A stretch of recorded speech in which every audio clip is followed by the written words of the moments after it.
না চলো এখন আমরা পড়তে বসবো, অনেক খেলা করেছো। তুমি জানো কতে কি হয়? কতে হচ্ছে কলা। নাও পড়ো তুমি, কতে কলা। যে জিনিসটাকে না চিনি সেটাকে পড়বো কিভাবে বলো তো? আমি তো চিনি না কলা কেমন।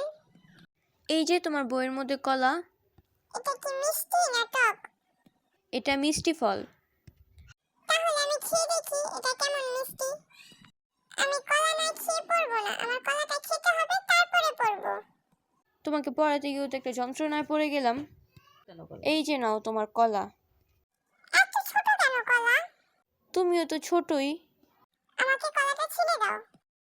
এই কলাটাকে তুমি লম্বা করে ছিঁড়লে কেন? গোল করে ছিঁড়ে দাও আমাকে। আরে বাবা, আমি কলাকে গোল করে কিভাবে ছিলবো? তাহলে আমাকে এখন বুঝিয়ে বলো এটা তুমি কিভাবে ছিঁড়লে। এখানে কি আমি তোমাকে পড়াচ্ছি না তুমি আমাকে পড়াচ্ছ? তুমি যা মনে করো। তুমি কি এখন পড়বা না? তোমাকে ঝাড়ু দিয়ে বাইরে লম্বা করে ফেলবো আমি এখন।